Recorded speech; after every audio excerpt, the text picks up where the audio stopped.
Welcome back guys to our channel. तो मैंने पिछली वीडियो में बताया था कि जब आपके पास तीन सेट को डिफ़ाइन करने के लिए आप कौन कौन सी आइडेंटिटीज़ को यूज़ करते हैं, और जब आपको एग्जैक्टली ओनली पर्टिकुलरली या फिर कंबाइंड फॉर्म में पूछा हो तो आप उसे कैसे सॉल्व करेंगे। तो गाइस आज की वीडियो में हम पढ़ेंगे एटलीस्ट और एटमोस्ट का केस। मींस अगर आपको एटलीस्ट और एटमोस्ट दिया हो तब आप कैसे सॉल्व करेंगे। तो सबसे पहले देखते हैं at least one of the subjects. Means अगर आपको दिया हो exactly one of the subjects और एग्जैक्टली टू सब्जेक्ट्स और एग्जैक्टली थ्री सब्जेक्ट्स, तब आप उसके रिजल्ट को कैसे लिखेंगे।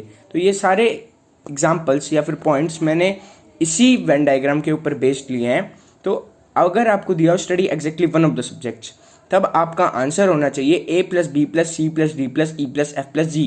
क्योंकि एटलीस्ट का मतलब ये तो है कि कम से कम एक या फिर उससे ज़्यादा भी तो हो सकता है। तो एक तो हो गया ए प्लस सी प्लस जी, लेकिन उससे ज़्यादा यानी B plus D plus F और जी और ई, ये सभी आ जाएंगे एटलीस्ट वन सब्जेक्ट में।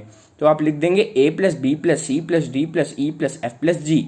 अब आता है exactly at least two of the subjects. अगर आपको ये दिया हो कि एटलीस्ट और exactly two of the subjects, तब आपको दो या दो से ज़्यादा सब्जेक्ट लेने हैं। मीन्स दो सब्जेक्ट यानी B plus D plus E plus F, क्योंकि ई जो है वो तीनों के अंदर आता है। तो हम क्या लिखेंगे, और दो में आता है B plus D plus F, तो हो जाएगा B plus D plus E plus F. अगर आपको दे एग्जैक्टली और at least three of the subjects, तब आप क्या लिखेंगे, ओनली एंड ओनली ई, क्योंकि ई ही वो ऐसा सब्जेक्ट एलिमेंट है जो कि तीनों के साथ कॉमन भी है और एटलीस्ट वन, एटलीस्ट टू या फिर एटलीस्ट थ्री तीनों में आता है। तो हम लिख देंगे at least three of the subjects equal to E. अब अगला है हमारा एटमोस्ट का केस। अगर आपको दिया हो at most one of the subjects, तब आप क्या करेंगे। तो एटमोस्ट में गाइस मैं आपको एक बात क्लियर कर दूं कि जो हमारा यूनिवर्सल सेट है, हम उसके अंदर जो एलिमेंट्स लिए हमने फिजिक्स केमिस्ट्री मैथ्स, तो इसके अंदर जो हमारे पोर्शन है A plus B plus C plus D plus E plus F plus G, तो यूनिवर्सल सेट में इन सबको छोड़ के भी तो कोई एरिया आता है जो कि ये है। तो अगर हमें इसको निकालना हो तो वो हम कैसे करेंगे, हम उसे ऐसे निकालेंगे, जब हम यूनिवर्सल सेट में से इन सबको माइनस कर देंगे तो हमारे पास जो एरिया आएगा वो बन जाएगा वो कॉमन पोर्शन जो हम ढूंढ रहे हैं। तो एटमोस्ट का यूज़ हम इस केस में करेंगे। तो हमें एटमोस्ट निकालना हो तो हम कैसे निकालेंगे, जो हमारा फर्स्ट पोर्शन था यानी कि ए प्लस सी प्लस जी, यानी कि एग्जैक्टली या फिर एटलीस्ट वन वाला, तो हम सबसे पहले उसको ऐड कर देंगे। और उसके बाद जो मैंने अभी आपको बताया यूनिवर्सल सेट में से A plus B plus C plus D plus E plus F plus G, यानी कि सबको माइनस कर देंगे। तो जो ये एरिया आएगा और जो हमारा ए प्लस सी प्लस जी आएगा वो हमारा बन जाएगा at most one of the subjects या फिर एटमोस्ट ओनली वन सब्जेक्ट।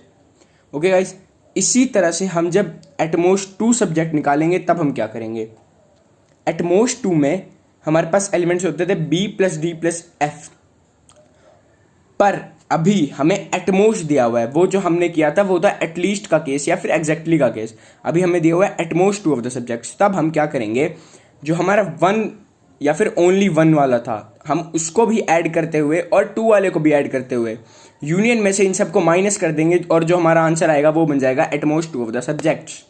तो लेट्स सी, तो हम इसे ऐसे लिखेंगे A plus C plus G plus B plus D plus F minus number of elements in universal set minus A plus B plus C plus D plus E plus F plus ji.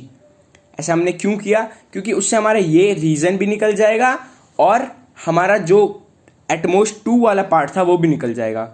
Okay guys, तो हमारा last है at most three of the subjects. तो three of the subject हम कैसे निकालेंगे, हमने पढ़ा था कि थ्री ऑफ द सब्जेक्ट्स होता है हमारा ऑल, मीन्स ये तीनों ही सब्जेक्ट्स के एलिमेंट्स हैं, यानी इसके अंदर पूरा फिजिक्स, पूरा केमिस्ट्री, पूरी मैथ्स आ गई, तो ये पूरा हो गया।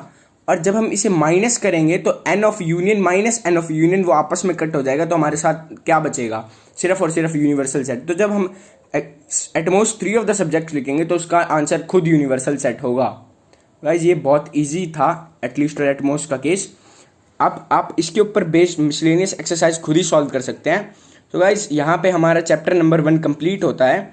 तो हमने चैप्टर नंबर 1 में हमने सेट्स के बारे में पढ़ा, सेट्स के बारे में जाना, और अगली वीडियो में जल्दी लाऊंगा, लेकिन तब तक के लिए कुछ वीडियोस हमारी आएंगी 8th क्लास के टॉपिक के ऊपर, जो कि मेरी बहन आपको पढ़ाएगी। तो तब तक के लिए keep learning, stay safe, stay at home. तो guys meet you soon. Okay guys, bye bye.